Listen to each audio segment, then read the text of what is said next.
नमस्कार, city star news में आपका स्वागत है। आइए देखते हैं आज के मुख्य समाचार।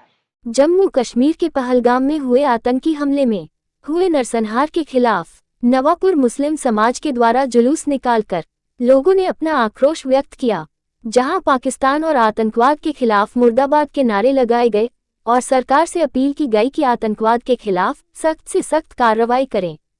इस जन आक्रोश रैली में मुस्लिम समाज के आगेवान बाबा भाई और भीम आर्मी के राजेश राठौर, साथ में एएमआईएम के इमरान शेख और वकील अशफाक मलिक कार्यक्रम में मौजूद रहे और इस रैली में नवापुर के स्थानिक लोग बड़ी संख्या में मौजूद रहकर अपना विरोध जताया। वडोदरा से सिटी स्टार न्यूज संवाददाता सद्दाम पठान की एक खास रिपोर्ट।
હું એડવોકેટ અશફાક મલિક આજે અમે લોકો વડોદરા શહેરના તમામ નાગરિકો આજે ભગતસિંહ ચોકમાં આવ્યા છે, આતંકવાદના વિરોધમાં આવ્યા છે। અમારી એક જ માંગ છે કે આતંકવાદીઓને વહેલામાં વહેલી તકે શોધવામાં આવે અને ફાંસીના માંચડે ચડાવવામાં આવે। ના કોઈ સુનવાઈ, ના કોઈ તારીખ, સીધી ફાંસી એવી અમારી માંગ છે અને આ માંગ સાથે આજે અમે લોકોએ રેલી કરી છે અને રેલી સ્વરૂપે અહીંયા આવ્યા છે અને અમારી આ માંગને પૂર્ણ કરાવવા માટે અમે ગમે તે હદે કાયદેસર લડવાનું છે, લડીશું અને સરકારને કહેવા માંગીએ છીએ કે જે લોકોએ સિક્યુરિટીમાં ચૂક કરી છે એમના વિરુદ્ધમાં પગલાં લેવામાં આવે। હવે આપણી જોડે બીજા ઉપસ્થિત છે અહીંયા મુસ્લિમ આગેવાન બાબાભાઈ, એમની જોડે પણ આપણે વાતચીત કરીશું કે એના વિશે શું કહેવા માંગે। બાબાભાઈ, શું કહેવા માંગો તમે? આજે અમને આ કેન્ડલ માર્ચનું આયોજન કર્યું છે નવાપુરા જંગ સર્કલ જાનથી, એટલે બધા મુસલમાનો એકઠા થયા છે। અમારી એક જ માંગ છે કે જે આ બનાવ બન્યું છે એને સમગ્ર મુસ્લિમ સમાજ એની નિંદા કરે છે, કેમ કે ઇસ્લામ કોઈ દિવસ આતંકવાદ સ્વીકારતો નથી અને અમારી એક જ માંગ છે કે જે લોકોએ પણ આ કૃત્ય કર્યું છે એમને કડકમાં કડકથી સજા થવી જોઈએ। હવે એમની જોડે આપણી જોડે ઉપસ્થિત છે ભીમ આર્મીના રાજેશભાઈ રાઠોડ, એમને સીધે વાતચીત કરીશું, એ શું કહેવા માંગે છે એમને પણ આપણે જોઈ લઈએ। જય ભીમ। આ દેશ એક ધર્મનિરપેક્ષ દેશ છે અને આ દેશ પર જે આતંકવાદી દ્વારા દેશને તોડવા માટે એક ચોક્કસ મેસેજ આપવામાં આવ્યો હતો કે હિન્દુ જે શબ્દોનો ખતરનાક ઉપયોગ કરીને આ દેશના એક વિશેષ વર્ગને ડેમેજ કરવાનું જે કરવામાં આવ્યું તેના માટે હું સમસ્ત ભારતના લોકોને કહીશ કે આજે જે આપણા ભારતની એકતા છે, જો બધા જ લોકોને આજે ઘટના થઈ એટલા લોકો અંદરથી દુઃખી છે, આખા ભારતમાં આનો વિરોધ થઈ રહ્યો છે, બધા જ લોકોને વખોડી રહ્યા છે અને દેશના જે ગૃહમંત્રી છે, ભારતના પ્રધાનમંત્રી છે, એ લોકોને કહીએ છીએ કે આ ઘટના ભારતની છેલ્લી ઘટના હોવી જોઈએ।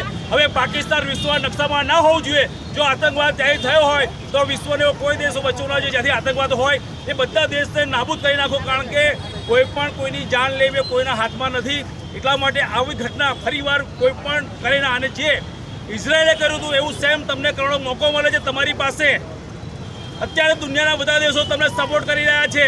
હવે તમારી 56ની છાઈ તમારે બતાવવાની છે અને જલ્દથી જલ્દ જે તમે પૂરી સ્ટ્રાઇક કરી હતી એવી ખતરનાક હવે હામી છાતીએ તૂટી પડો। જય ભીમ। અને આપણા બીજા આપણી જોડે ઉપસ્થિત છે અહીંયા એમઆઈએમના પ્રમુખ ઇમરાનભાઈ, આપણે એમની જોડે પણ વાતચીત કરીશું, એ શું કહેવા માંગશે આ વિષય પર। ઇમરાનભાઈ, શું કહેશો તમે? આ એક બહુ જ દુઃખદ ઘટના છે।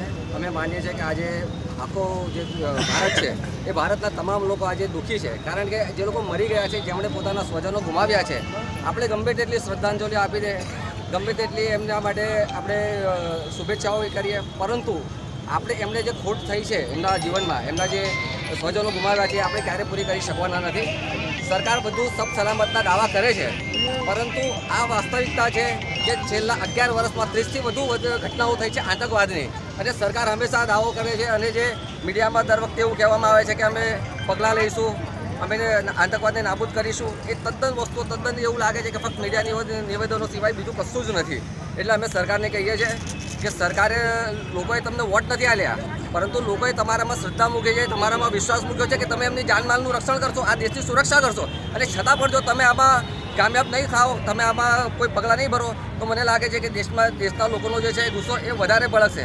હું કહું સરકારને કહેવા માગું છું કે જે મોદી સરકાર જે ચૂંટણી સભાઓમાં કહે છે કે અને પાકિસ્તાનને જે લલકારે છે, એમને હું કહેવા માગું છું કે ચૂંટણી સભામાં એ ના લલકારે, પરંતુ મેદાની જંગમાં એમને લલકારે. પ્રધાનમંત્રી જે બિહારમાં રેલી કરે છે અને બીજી જે રેલીઓ કરે છે અને ચૂંટણી સભાઓના બદલે અને મીડિયા નિવેદનો આપવાના બદલે એમણે તેને વાસ્તવિક રીતે પગલાં લેવા જોઈએ, અમારી માંગણી છે.